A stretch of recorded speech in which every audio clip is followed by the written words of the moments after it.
Olá a todos, sejam bem-vindos a mais um episódio do segmento Conversas de Café, onde conversamos com pessoas que tenham tido sucesso com as suas marcas e negócios para compreender o funcionamento e o modelo de negócio e também com histórias engraçadas. Esperemos que gostem, não se esqueçam de nos seguir no Twitter e na plataforma em que nos estejam a ouvir. Vamos lá para mais um episódio. Olá António, bem-vindo às Conversas de Café.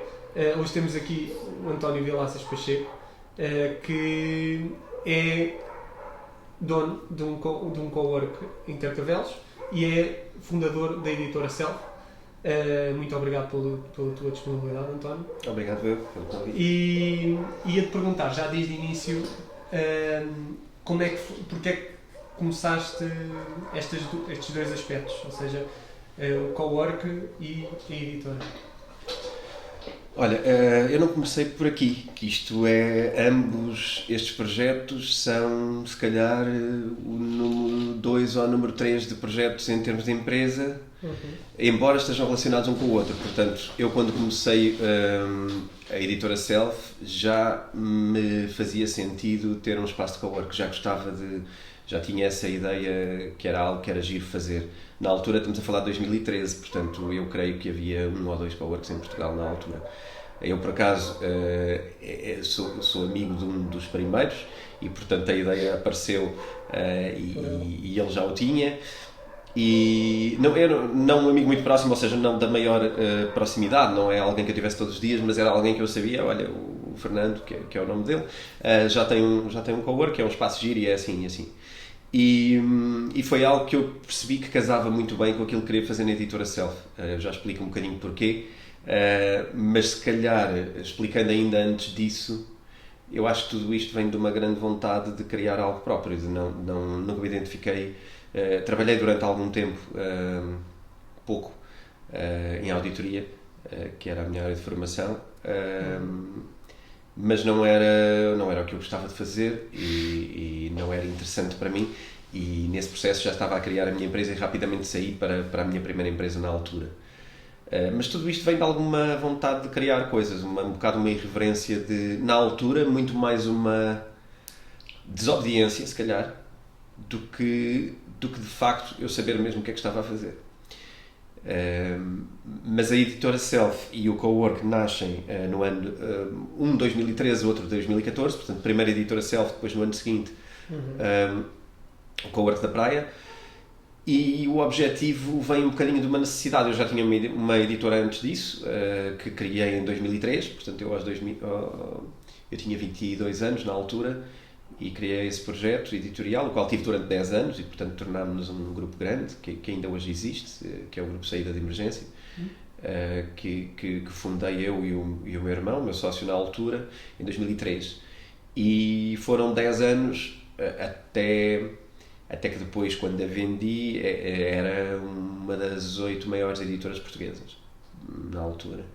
A Self eu já tinha criado 1 ou 2 anos antes, por uma questão mais de propósito, mais de ter uma editora alinhada com aquilo que eu achava que ia querer fazer na minha vida. Eu diria que isto pode ter a ver com vamos crescendo e vamos querendo coisas diferentes, Sim. Vamos aprendendo,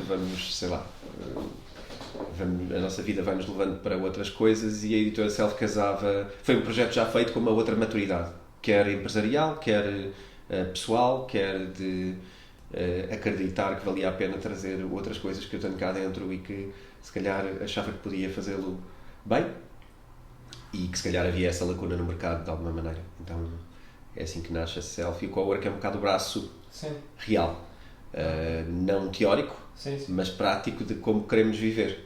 Eu acho que tem muito a ver com isso. E como é que foi o início da editora Self? Ou seja, o cowork da Praia apareceu a seguir ao nascimento da editora Self. Como é que foi a adaptação para ter duas coisas, dois coworks, um cowork e a editora Self ao mesmo tempo? Eu, quando eu criei a editora Self, ainda tinha a anterior editora, e portanto, na altura, aliás, nós sendo um grupo, já havia várias editoras lá dentro, não é? Nós já tínhamos várias marcas. A Self nasceu como marca, mas também como empresa, porque havia toda uma vontade de fazer coisas diferentes, incluindo eventos, enfim, coisas presenciais que quisemos criar desde raiz. E, portanto, o processo de criação de editora self nasce de um processo que já existia mais ou menos, não é? E acho que aqui o diferente é o espírito com que se faz as coisas. E isso é que se foi mostrando mais diferente. E tão mais diferente ao ponto de eu sentir que tinha que vender a outra editora para me dedicar full-time a este projeto. Então, 100% neste novo projeto? Sim, okay. Sim. Porque tem mais a ver com a parte de como é que queres viver e como é que queres trabalhar e como é que queres fazer as coisas. Então, acho que é aí que surge um momento de quase desidentificação com o projeto original e é este projeto que faz sentido. Então ainda se conciliou isso por aí durante 2 anos, mas depois foi algo que naturalmente a vida leva-nos assim, não é? As coisas vão mudando. Ou seja, tiveste 2 anos a tentar conciliar 3 coisas ao mesmo tempo, certo? O cowork surge já depois de vender o outro projeto. Ok. Portanto, o editora self e passado 1 ano e tal o cowork. Entretanto já tinha vendido e depois na altura também tinha editora no Brasil. Tínhamos lá também essa marca que também vendi passado 2 anos também pelo mesmo motivo, porque era algo já não estavas a dar muita atenção e... Sim, os projetos depois quando perdem propósito, perdem energia também. Então, naturalmente, ainda se achou que o projeto do Brasil era para manter, porque também era uma sociedade com uma editora brasileira, mas eu acho que eu rapidamente do meu lado percebi que não iria ser possível haver continuidade, mas pronto, entre todos ainda se foi levando a coisa mais 1 ano e tal e depois percebeu-se que de facto não havia pernas para andar. E como é que foi desfazer de uma editora que estava no Brasil? E como é que era gerir à distância uma editora que estava no Brasil? Olha, foi um processo que eu hoje acho que podia ser muito giro e que poderia funcionar muito bem e eu acho que tinha tudo para correr bem, mas acho que também aconteceu numa altura já de desidentificação dos sócios. Eu quando saio desse grupo editorial saio já numa fase em que os sócios não queriam a mesma coisa e em que se chegou a um ponto onde era importante se calhar definir e arrumar coisas. Isto tem muito a ver com muitas vezes quando começas um negócio e és novo vais fazendo as coisas que são importantes fazer, mas se calhar e pelo menos no meu caso, no meu amadorismo empreendedor, se calhar não arrumaste tudo o que era necessário arrumar para que esse processo ou esse projeto pudesse crescer para sempre de uma forma saudável. E às vezes quando não desenhaste algumas coisas fundamentais de raiz, mais tarde elas voltam para ti, não é? E quando voltam, ou tens ou não capacidade de as resolver e ou existe ou não um alinhamento dos sócios ainda para serem capazes de levar as coisas para um lugar bom. Acho que é assim uma palavra que se deve usar aqui. E acho que ao longo dos anos perdeu-se um rumo em comum. Então acho que as coisas já eram muito divididas, acho que se foram fazendo caminhos muito diferentes, mesmo pessoalmente, e acho que foi uma coisa que já estava, na verdade, dividida há muito tempo, mesmo em processos, mesmo em formas de trabalhar, mesmo em vontade de como é que gostaríamos de viver uma empresa, um escritório, as nossas pessoas, os nossos funcionários, a nossa equipa, como é que queremos que ela funcione. E às vezes passam anos e tu até vais fazendo o negócio correndo bem, se calhar financeiramente até as coisas vão, se calhar estás a crescer, com os altos e baixos que isso tem, mas se calhar não aprendeste a cuidar da equipe e a cuidar da sociedade da maneira certa. E quando é assim, vai haver um dia em que és confrontado com não resolveste, agora veio o problema, não é? E como é que tu lidas com isso? E eu acho que aqui, falando do meu lado, que acho que é o que interessa falar aqui, tem muito a ver com alguma vontade de viver a vida da maneira que eu acho que ela deve ser vivida. E estar rodeado das pessoas que achamos que devemos estar rodeados e fazer essa escolha de forma consciente. E depois quando queres às vezes remendar o bote já tem muitos furos, e não dá, e é mesmo difícil, é tudo tão diferente que eu acho que é muito difícil e vais passar uma vida a sofrer e a remendar coisas quando às vezes mais vale assumir, e neste caso foi o que eu fiz, assumir que se calhar sou eu que tenho que sair e então vou começar uma coisa diferente. Porque até, se colocarmos aqui a hipótese, a ideia de isso estava no teu controle, porque tu a recomendar os erros ou assumires que tinhas mesmo de sair, isso estava no teu controle. Porque nós já fizemos um episódio sobre o estoicismo, que é uma filosofia que já vem desde a Grécia Antiga, que foca-se muito à questão do controle. E deves-te importar com as coisas que estão no teu controle. Nesse caso, eu até concordo que tenhas feito da melhor forma para ti, porque não conseguirias, e também devido ao tempo que tinhas, não conseguias resolver os problemas todos quando, com o passar do tempo, poderiam surgir novos problemas. Eu gosto muito de estoicismo, leio muito estoicismo recorrentemente. Ótimo.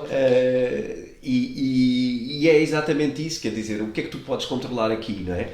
Tu não podes controlar a mentalidade das pessoas quando as escolheste de uma certa maneira. Então, e repara, isto é um processo que hoje eu olho e falo com esta perspectiva.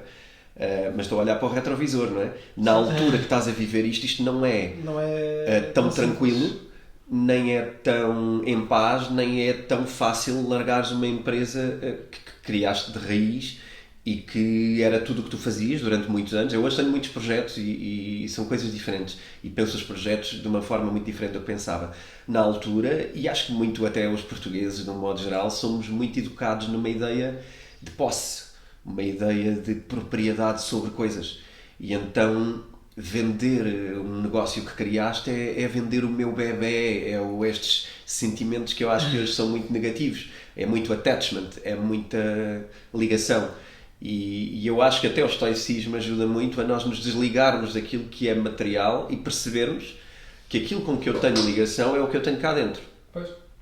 E não aquilo que eu criei cá fora, porque, como se vê, já criei outras coisas cá fora que hoje se calhar têm um impacto tão grande ou maior do que aquilo que eu tinha como esse grupo editorial, e claramente eu sinto que impacto muito mais pessoas, por exemplo, com o meu negócio hoje e com o meu trabalho hoje versus diversos projetos do que tinha na altura. E portanto aqui é muito mais uma ideia de mudar isto, era uma dor permanente e a qual eu não conseguia curar, e Sim. portanto mudar, eu escolher outro caminho é algo que eu posso mudar, não é? E eu sempre fui muito arrogante nesse aspecto, de acreditar que consigo começar tudo de novo e fazer ainda melhor. E pelos vistos correu bem, portanto não foi assim tão arrogante. Sim, arrogante, eu acho que a atitude, eu gosto da palavra arrogante no sentido em que ela não tem que ser negativa. Acho que às vezes é preciso sermos arrogantes para termos a coragem para fazer as coisas. Uhum. E eu até digo sempre ao meu miúdo, epá, tu não tens que fugir de dizer que és o melhor. Se tu achas que és o melhor e queres ser o melhor, ou se queres ser bom, o melhor é outra coisa, mas dizeres que és bom não é um problema. Agora, na hora de ser bom, tu chegas-te à frente e vais ser bom, e não vais andar a tentar fugir à responsabilidade. Se és bom, no momento de ser bom, tu mostras o que és capaz de fazer. Dá a cara. E dás a cara por ser bom. E eu acho que é assim que se deve criar esta ideia, que pode parecer arrogante, não é? Até nós temos vários casos aqui em Portugal de uma outra pessoa que dizem que sou o melhor do mundo, não é? Normalmente no futebol. E eu nunca tive problemas com isso. Eu sempre admirei essa coragem, porque acho que nós somos educados com um excesso de humildade que às vezes nos esmaga quase, rebaixa-nos, esmaga-nos a autoestima. Então, isso eu acho também é muito da cultura portuguesa. Isso é cultura portuguesa. Porque se formos ver, por exemplo, neste país aqui ao lado, da Espanha, desde pequeno que eu, quando falo com os espanhóis, é sempre, sim, somos grandes, somos muito bons. Depois os portugueses têm uma cultura que, vamos ser um bocadinho mais humildes, não somos assim tão bons, quando realmente podem ser muito bons. Sim. Nós temos, por exemplo, universidades no top 10 mundial, que é um motivo de orgulho. E as pessoas às vezes não se lembram dessas pequenas coisas que acabam por ser muito, muito grandes. Acho que é cultural, e eu acho que é uma boa altura repensarmos como é que nos queremos ver. Mas sempre com esta noção, não é? Eu acho que esta humildade também é um bocadinho histórica, e é um bocadinho de não queremos dar nas vistas e não querermos chamar muita atenção. E satisfazer-nos com pouco. Sim, porque a partir do momento que tu começas a dizer que és bom e começas a mostrar-te, tu chamas a atenção, não é? E depois, se estás num país onde também há muito julgamento e muita opinião negativa, alguma pequenez. Esse é diferente. Sim, e há uma inveja, não é? Tu atrais a atenção, a primeira coisa que aparece é a inveja e só depois é que aparece o reconhecimento. Sim. Eu acho que tu primeiro, quando cresces e quando te mostras, primeiro és criticado e és gozado e só quando é inquestionável que tu és mesmo bom é que depois te reconhecem como bom e começam a ser teus fãs. Devíamos de arranjar o Elon Musk português. Temos de Então, encontrar um dia. Elon Musk português. Pá, olha, mudando aqui um bocadinho aqui de assunto. Pronto, tens aqui um belo espaço de cowork. Pá, queria te perguntar como é que foram os primeiros dias, em termos de contactos, se, pronto, presumo que tenha havido assim alguns dias difíceis. Não sei, estou aqui só a especular. Tu neste momento tens 20 pessoas, temos aqui a falar há um bocadinho. Sim, 20 temos pessoas. 20 e qualquer coisa no lugar, de sim. 13 empresas diferentes. Sim. Pá, queria perguntar como é que também já foi no passado, como é que foi a experiência de abrir isto e, pá, não sei, se calhar arranjar os primeiros clientes é sempre difícil, principalmente arranjar o primeiro cliente dá sempre muito trabalho. Em alguns contactos que já tivemos, pá, acho que houve casos em que podia demorar 6 meses a arranjar o primeiro cliente para ali fixo. Como é que foi toda essa experiência, especialmente agora que também vais mudar de sítio para um sítio diferente e maior? Sim. Então, olha, se calhar eu estava a tentar quantificar em meses, é um bocado difícil de agora me lembrar, estamos a falar de 2014. Sim, já foi há muito tempo. Já foi há algum tempo, mas posso dizer-te que se calhar durante o primeiro ano, ou mais que isso, até porque o conceito de cowork ainda não era reconhecido. As pessoas chegavam aqui e pensavam um bocado, mas como é que isto funciona? O que é que isto é exatamente? Eu entrei para aqui trabalhar, mas não mas eu posso trabalhar em casa, nos escritórios. Sim, mas podemos trabalhar aqui, então, pronto, mas depois é sempre a mesma mesa. As pessoas tinham muita dificuldade em perceber o conceito, que até é bastante simples, não é? Que é chegar aqui e trabalhar aqui. Sim. É de facto um conceito simples. Nos Estados Unidos já estava super implementado na altura. Sim, já havia nada a ver com hoje também. Sim. Mas entretanto criaram-se marcas, não é? Que se tornaram franchisings da coisa. Mas 2014 era uma coisa difícil e as pessoas vinham aqui para tentar perceber. Mas vinham muito poucas. Eu posso dizer que eu, se calhar, no primeiro ano e meio, eu devo ter tido aqui 4 pessoas ou 5 pessoas que foram vindo e algumas saindo e outras estiveram sempre cá. Okay. Mas era um bocadinho um espaço abandonado. Basicamente tinha a minha equipa aqui, tínhamos os espaços e estava muito... Olha, está aqui um espaço, mas ninguém está a usar o espaço. E era um bocado... Posso dizer que, aliás, isso ainda hoje, não é? O cowork não é um negócio interessante em termos financeiros, não é um negócio especialmente lucrativo. Se eu vivesse do cowork tinha muitas dificuldades porque na verdade, se tu perceberes, é um negócio imobiliário, de alguma maneira. Tu estás a alugar um metro quadrado.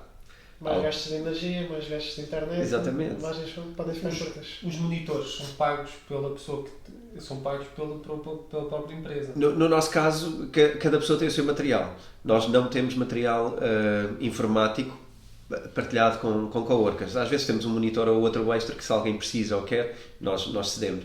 Mas normalmente as pessoas têm o seu espaço e, por característica do tipo de pessoas que estão aqui, no nosso caso, a maioria das pessoas tem o seu espaço no mesmo sítio todos os dias, portanto são residentes de facto.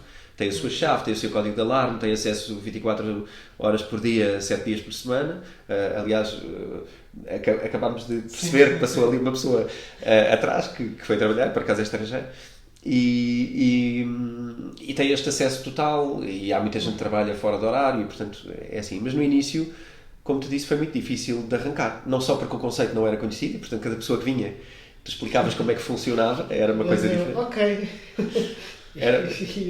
Era mesmo diferente, mas também porque, como não havia o conceito, as pessoas não encaixavam isso na sua vida. Então, eu acho que foi um processo demorado até estar percebido. E hoje não, hoje estamos praticamente sempre com lotação quase total.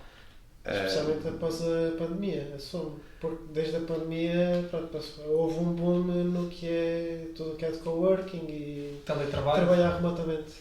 Nem teletrabalho, trabalhar mesmo remotamente, podes estar em qualquer sítio. Pronto, sim. Com teletrabalho. Teletrabalho sim, mas remotamente, podes estar em qualquer lado a trabalhar e estás no teu sítio. Por acaso foi uma coisa que... E muito à procura de trabalho, isto é remoto. Trabalhos remotos. Porque há um site que é o Fiverr, que cresceu muito à volta disso, que é trabalhos de freelancer, e muitos deles são, por exemplo, editores de imagens, editores de vídeos, e é o tipo de coisas, é o tipo de trabalhos que pode fazer 100% remoto. Aliás, são 100% remoto. E acho que com a pandemia, e até não me espantava se nós saíssemos daqui e tivesse alguém a editar um vídeo. Por exemplo, naquele monitor gigante, que eu acredito que dê imenso jeito.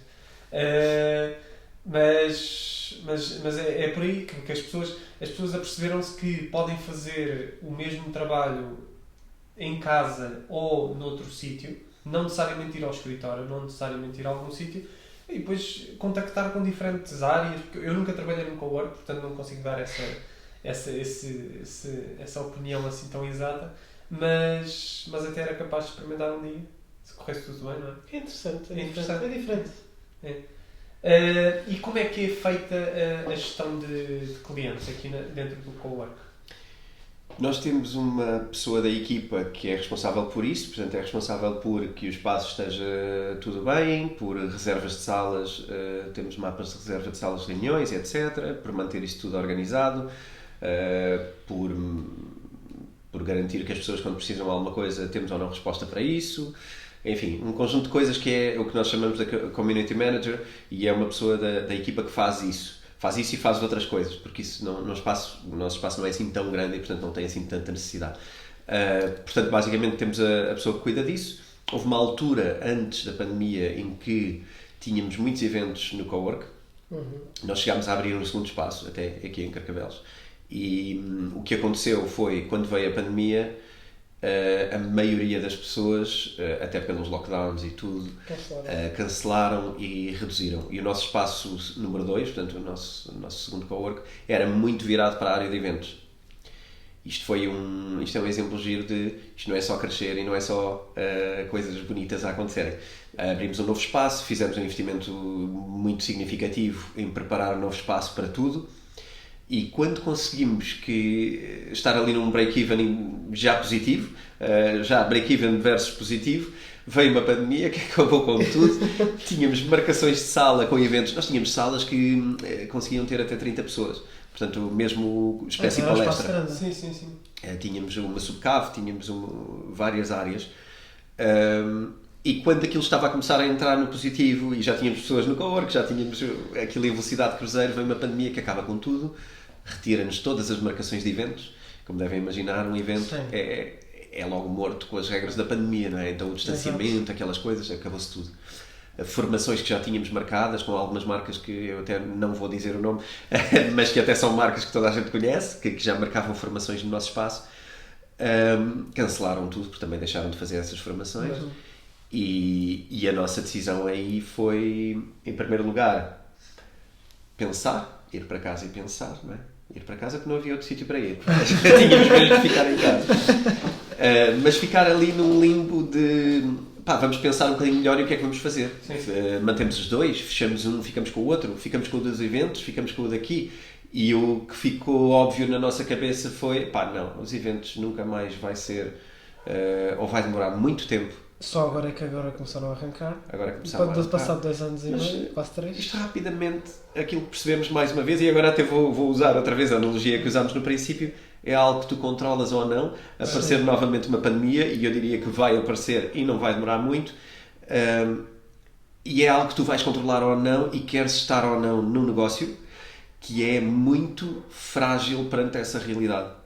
E a nossa decisão foi, nem pensar, não estamos disponíveis para estar a investir no espaço, para estar fechados 2 anos, a pagar contas e a não receber nada, para depois talvez abrir e talvez trabalhar outra vez para conquistar clientes, para conquistar outra vez o espaço.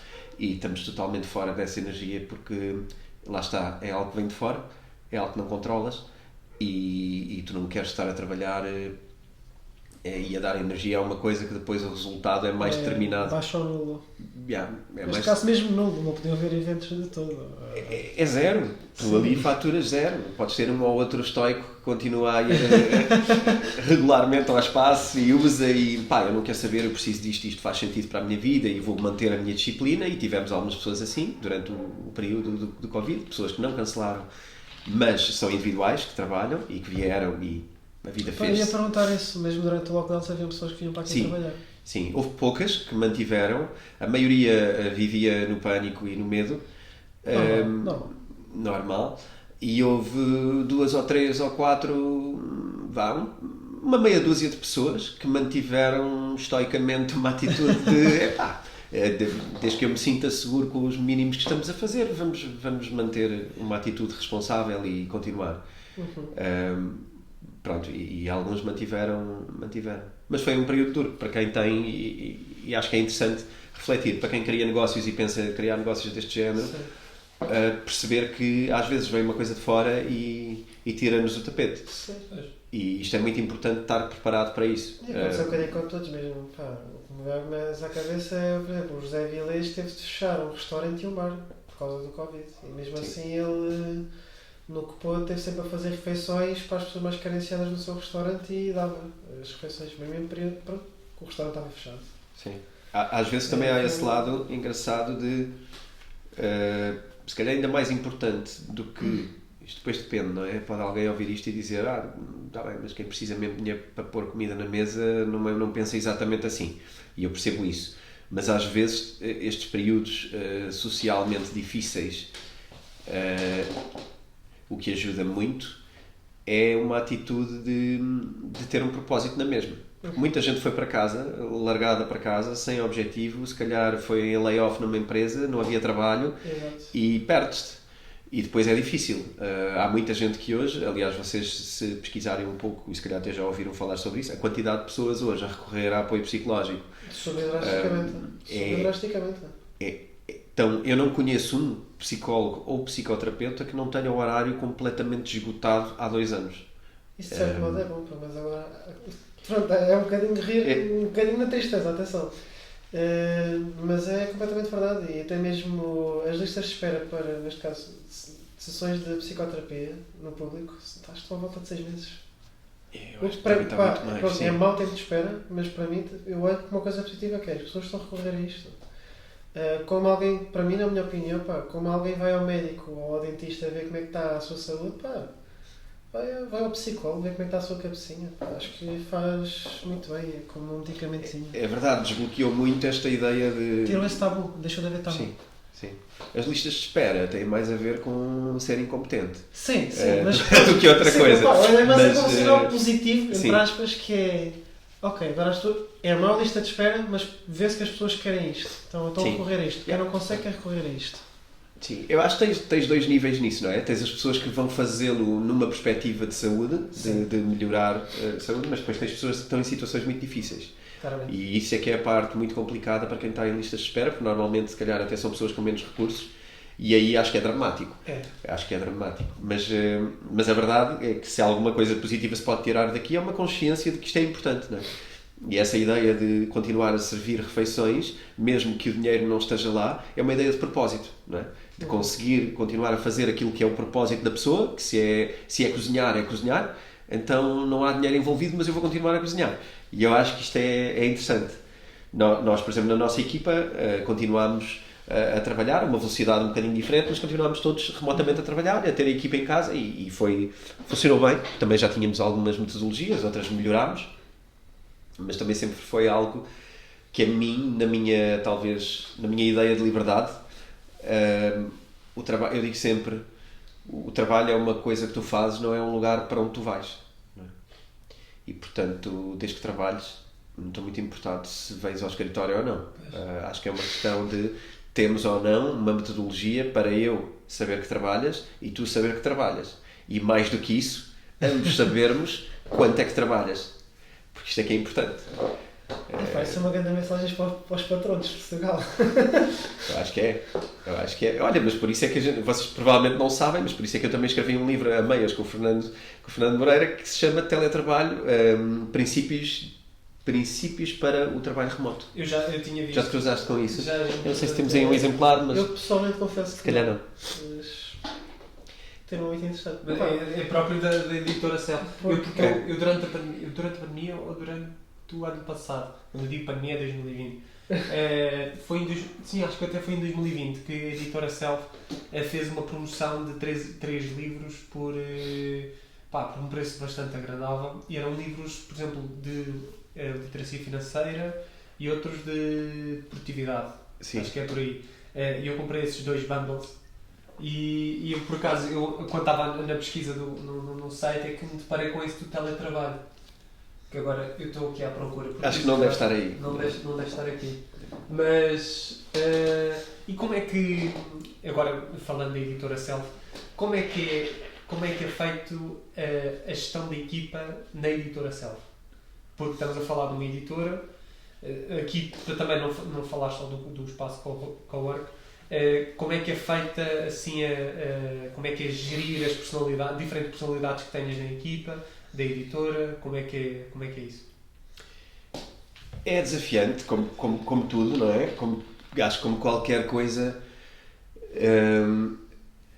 Repara, colocar pessoas diferentes, com características diferentes, num mesmo propósito para ter um resultado é sempre desafiante porque não é natural. É talvez uma das necessidades humanas, conviver, e talvez seja também uma necessidade humana haver uma atitude de entreajuda, mas existe também um lugar de interesse individual, não é? E então tu estás sempre a gerir uma coisa que é natural, mas ao mesmo tempo é desafiante porque há momentos que não é tão natural. Sim, não é? As pessoas nem sempre estão numa atitude de colaborar. As pessoas, isto em termos reptilianos da nossa mente, não é? Nós nem sempre estamos numa atitude colaborativa. Eu acho que, por exemplo, uma coisa que vocês também devem ter percebido, isto fala-se um pouco, é mais fácil criar união quando há dificuldade do que quando estás no teu dia-a-dia normal. Tu não consegues estar sempre numa atitude de união. Aliás, recentemente há umas coisas giras que devem ter visto na televisão, que é com as cheias, por exemplo, agora, uma data de pessoas, cruzei-me no outro dia, estava a almoçar, e por acaso a televisão estava lá ligada. Eu não vejo televisão e por isso é que eu estou a descrever o momento, porque estava a dar televisão e eu estava num restaurante de certeza. E estava a ver pessoas unidas, todas que foram para a rua a varrer as águas e a limpar tudo. E as pessoas ficaram desalojadas E se fosse 3 semanas antes, a rua podia estar toda suja, podia estar toda como se estivesse, ninguém ia pegar numa vassoura e limpar, porque isto não é comigo. Porque não houve urgência. Isto não é comigo, há alguém que limpe, alguém que tenha a responsabilidade. Mas de repente, quando há uma urgência, uma dificuldade coletiva, as pessoas unem-se e levam as coisas mais diversas e um traz uma coisa que leva a outra e de repente percebem que há uma hipótese de união, há uma possibilidade de fazer uma coisa melhor em união. E tu sentiste isso quando a pandemia apareceu? Tu sentiste que houve uma maior união tendo em conta o período em que se estava a passar? Completamente. A disponibilidade para até pode ir mais longe. Haverá sempre uma coisa dentro da cabeça das pessoas que é, a empresa pode desaparecer se isto correr muito mal. E portanto até isso eu acho que leva também a uma motivação. Mas eu acho que acima de tudo cria-se uma ideia de solidariedade, uma ideia de que as pessoas percebem que não só estão num lugar frágil, mas estamos todos num lugar frágil e aquilo que nos une ali precisa de ser potenciado ou então eventualmente vai mesmo uma coisa para cada lado.